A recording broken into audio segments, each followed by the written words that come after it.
प्रिय भैयाओं, हम अध्याय 4 कक्षा 9 भूगोल जलवायु को पढ़ रहे थे और पढ़ते पढ़ते हम जलवायु की विभिन्न दशाओं के बारे में, उनकी प्रकृति के बारे में, उसके कारकों के बारे में पढ़ते हुए ऋतुओं पर आ पहुँचे थे।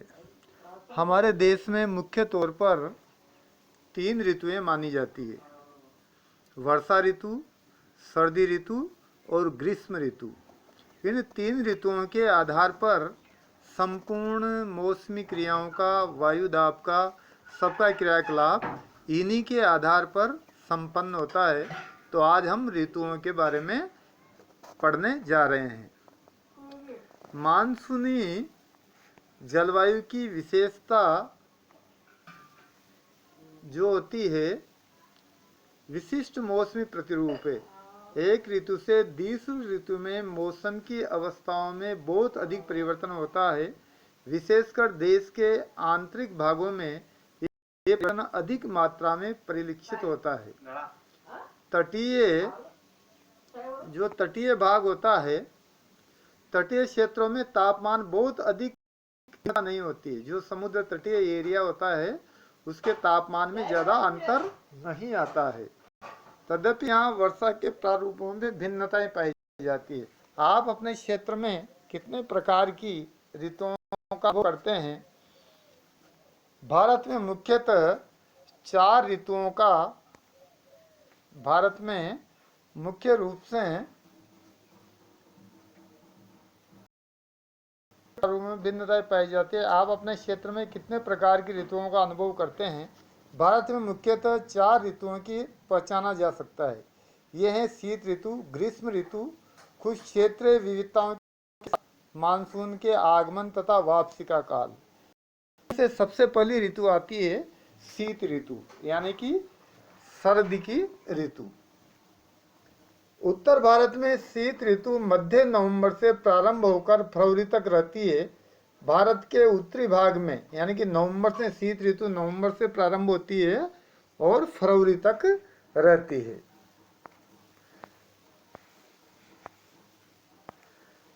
दिसंबर एवं जनवरी में सबसे ठंडे महीने होते हैं। अगर सबसे ठंडा समय देखा जाए तो वह दिसंबर और जनवरी का होता है। तापमान दक्षिण से उत्तर की ओर बढ़ने पर घटता जाता है। पूर्वी तट पर चेन्नई का औसत तापमान 24 डिग्री सेल्सियस से 25 सेल्सियस के बीच होता है, जबकि उत्तरी मैदान में ये 10 सेल्सियस से 15 सेल्सियस के बीच होता है। दिन गर्म तथा रातें ठंडी होती है। उत्तर में तुषारपात सामान्य है तथा हिमालय के उत्तरी ढालों पर हिमपात होता है, यानी कि बर्फीली चारों ओर। तुषारपात का मतलब होता है अंधेरा हो जाता है, धुआं धुआं हो जाता है, कोहरा हो जाता है। तो जो उत्तरी क्षेत्र है उससे कोहरा छाया रहता है इस समय, इतनी भयंकर ठंडी रहती है। जबकि जो तटीय भाग हैं वहाँ का तापमान 24-25 डिग्री के आसपास रहता है। इस ऋतु में देश के उत्तरी पूर्वी व्यापारिक पवनें प्रभावित होती है। ये स्थल से समुद्र की ओर बहती है। शीत ऋतु में जो पवन चलती है वह स्थल से और समुद्र की ओर जाती है, इसलिए देश के अधिकतर भाग में शुष्क मौसम होता है। इन पवनों के कारण कुछ मात्रा में वर्षा तमिलनाडु के तट पर होती है, क्योंकि यहाँ की पवनें समुद्र से स्थल की ओर आती है। यानी कि जिस क्षेत्रों पर पवन समुद्र से और स्थल की ओर आती है वहाँ सर्दी में बरसात भी होती है।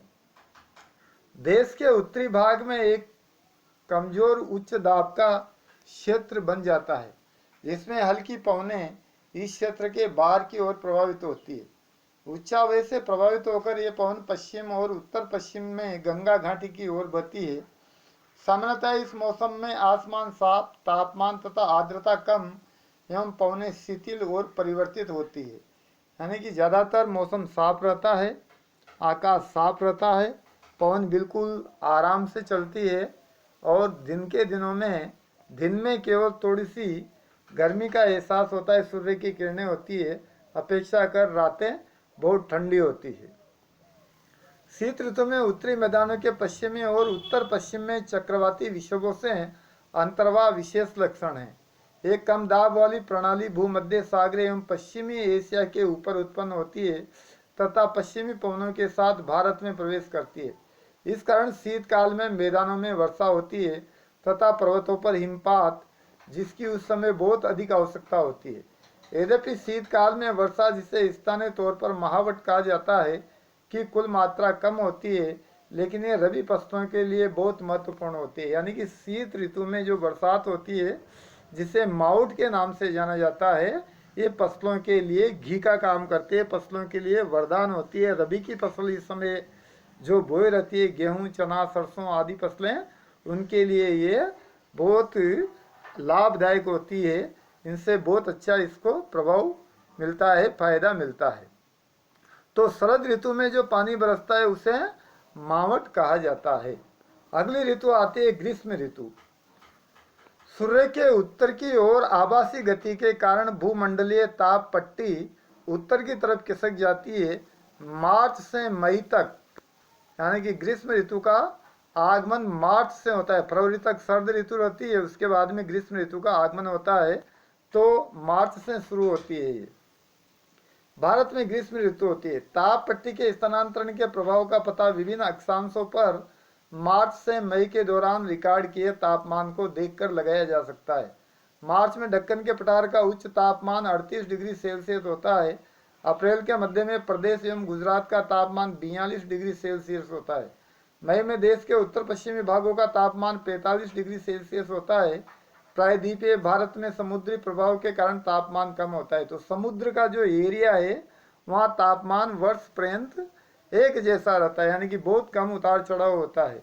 जबकि मैदानी जो भाग होता है, उसमें तापमान मई जून में 45 डिग्री तक, 45 से भी आगे पहुंच जाता है। उत्तरी देश के उत्तरी भाग में ग्रीष्म काल के तापमान में वृद्धि होती है तथा वायुदाब में कमी होती है। मई के अंत में उत्तर पश्चिम में थार के रेगिस्तान से लेकर पूर्व एवं दक्षिण पूर्व में पटना तथा छोटा नागपुर पठार का एक कम दाब का लंबवत क्षेत्र उत्पन्न होता है। पवन का परिसंचरण इस गर्त के चारों ओर प्रारंभ होता है, यानी कि तेज हवाएं चलना शुरू हो जाती है। गर्म जो तेज हवाएं चलती है वह चलना शुरू हो जाती है, आंधी आना शुरू हो जाती है, जिसमें हमारी स्थानीय भाषा में हम लू कहते हैं। जो गर्मी की तेज हवाएं चलती है उन्हें लू के नाम से जाना जाता है। लू ग्रीष्म काल का एक प्रभावी लक्षण है। ये धूल भरी गर्म एवं सूक्ष्म पवनें होती है, जो कि दिन के समय भारत के उत्तर और उत्तर पश्चिमी क्षेत्रों में चलती है। कभी कभी ये देर शाम तक जारी रहती है। इस हवा का सीधा प्रभाव घातक हो जाता है। उत्तरी भारत में मई महीने सामान्यतः धूल भरी आंधियां आती है। ये आंधियां अस्थायी रूप से आराम पहुंचाती है, क्योंकि तापमान को कम कर देती है तथा अपने साथ ठंडे समीर एवं हल्की वर्षा लाती है। इस मौसम में कभी कभी तीव्र हवाओं के साथ गरज वाली मूसलाधार वर्षा भी होती है। इसके साथ प्राय हिमवृष्टि भी हो जाती है। वैशाख के महीने होने वाली इस अनिश्चित बंगाल में काल वैसाखी, पश्चिम बंगाल में से काल वैसाखी किया जाता है। तो ग्रीष्म ऋतु के अंत में कर्नाटक और केरल में प्राय पूर्वी मानसूनी वर्षा होती है। इस कारण आम जल्दी पक जाते हैं तथा प्राय इसे आम्र वर्षा के नाम से, यानी कि आम इस बरसात के कारण जल्दी पक जाते हैं, इसलिए इसे आम्र वर्षा कहा जाता है कर्नाटक और केरल में। जबकि बंगाल में इसे काल वैसाखी के नाम से जाना जाता है। वर्षा ऋतु या मानसून का आगमन। अगली ऋतु आती है वह वर्षा ऋतु। जून के प्रारंभ में उत्तरी मैदानों में निम्न दाब की अवस्था तीव्र हो जाती है। ये दक्षिणी गोलार्ध की व्यापारिक पवनों को आकर्षित करती है। एक दक्षिणी पूर्वी व्यापारिक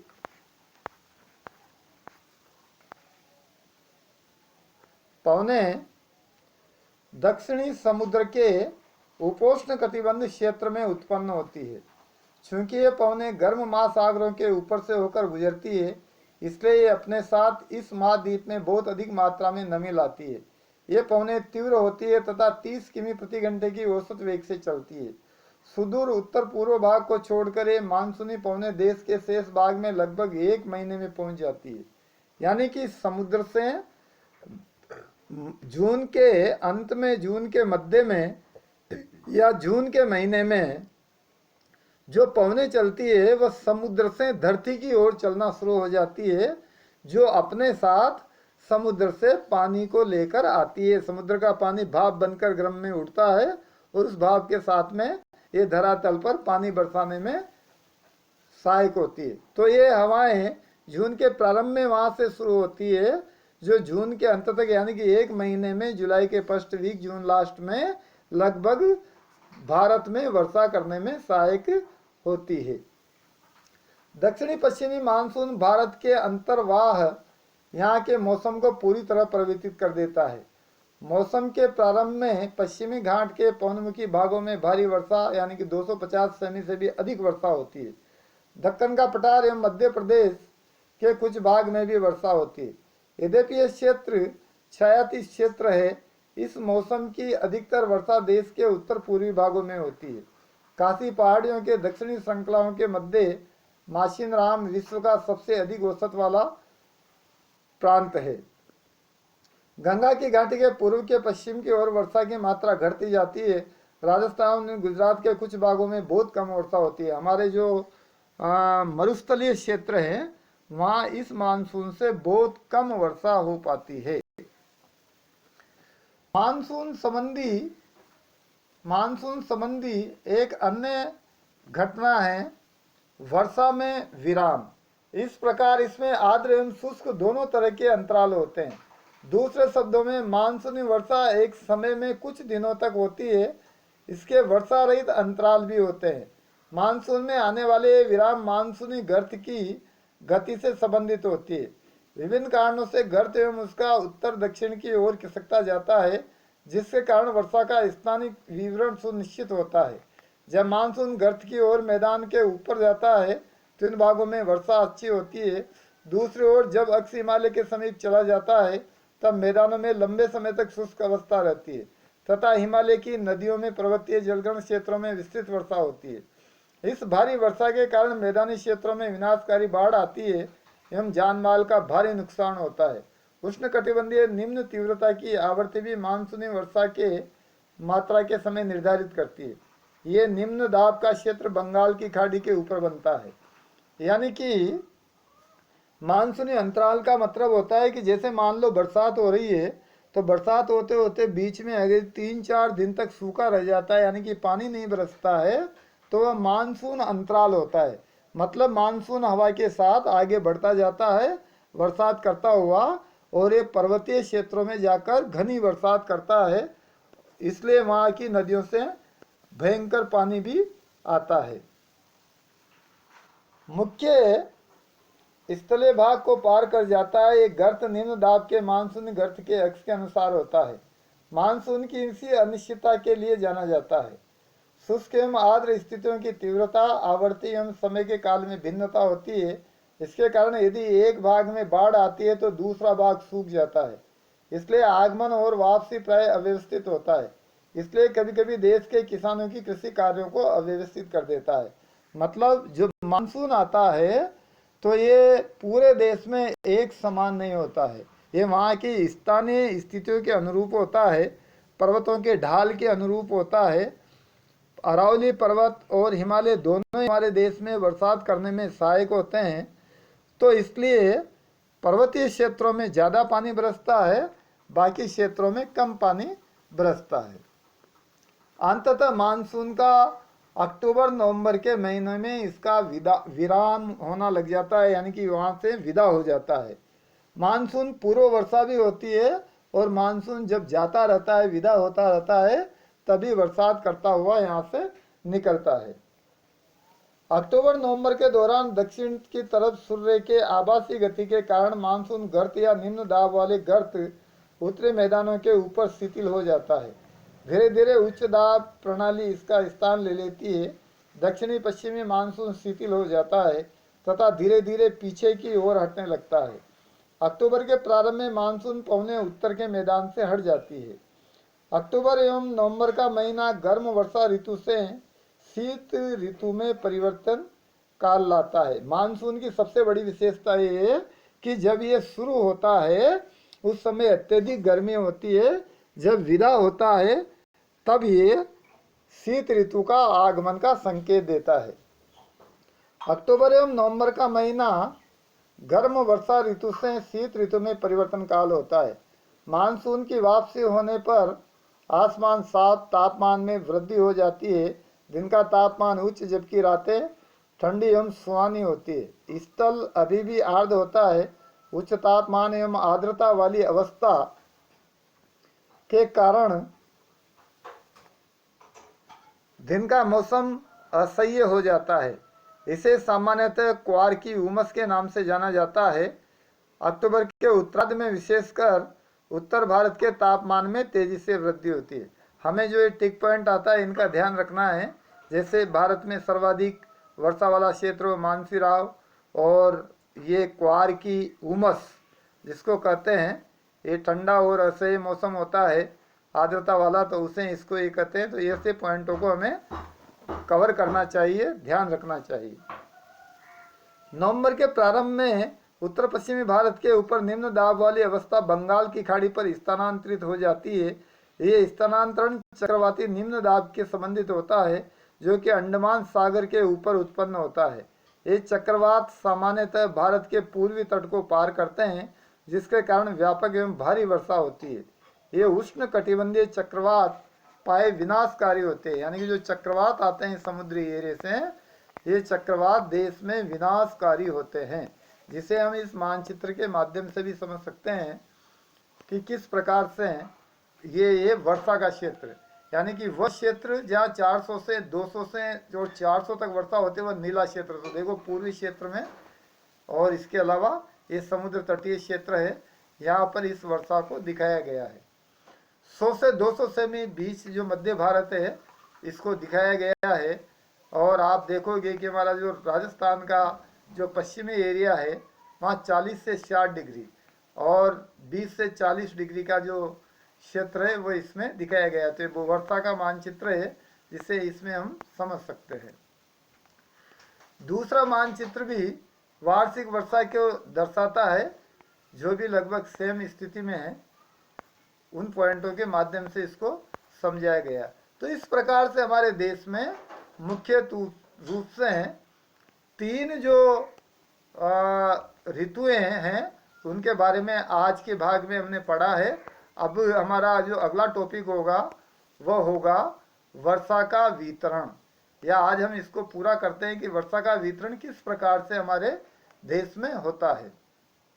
पश्चिमी तट के भागों एवं उत्तरी पूर्वी भाग के लगभग 400 सेमी वर्षा होती है। हमने मानचित्र में देखा कि कुछ भागों में हमारे देश में 400 सेमी तक वार्षिक वर्षा होती है, जबकि कुछ क्षेत्रों में 10 या 20 सेमी से भी कम वर्षा, हमारे जैसा रेगिस्तान एरिया है वहाँ कम वर्षा होती है, जबकि जो पर्वतीय क्षेत्र है वहाँ पर वर्षा 400 सेमी तक भी पहुँच जाती है। और इस अध्याय का अंतिम जो अंतरा है वह है मानसून एकता का परिचय। किस प्रकार से एकता का परिचायक है मानसून। आप पहले पढ़ चुके हैं कि हिमालय अत्यंत ठंडी पवनों को भारतीय उपमहाद्वीप की रक्षा करते हैं। इसके कारण अपेक्षाकृत उच्च अक्षांशों के बावजूद उत्तरी भारत में निरंतर ऊंचा तापमान रहता है। इस प्रकार प्रायद्वीपीय पठार के तीनों ओर समुद्र के प्रभाव के कारण न तो अधिक गर्मी पड़ती है और न सर्दी। इस समकारी प्रभाव के कारण तापमान की दिशाओं में बहुत कम अंतर होता है और बहुत स्पष्ट है कि पवन की दिशाओं में ऋतुओं के अनुसार प्रभाव पड़ता है तथा ऋतुएं परिवर्तित होते हैं। संबंधित ऋतु दशाएं एवं चक्रवात को एक लय प्रदान करती है।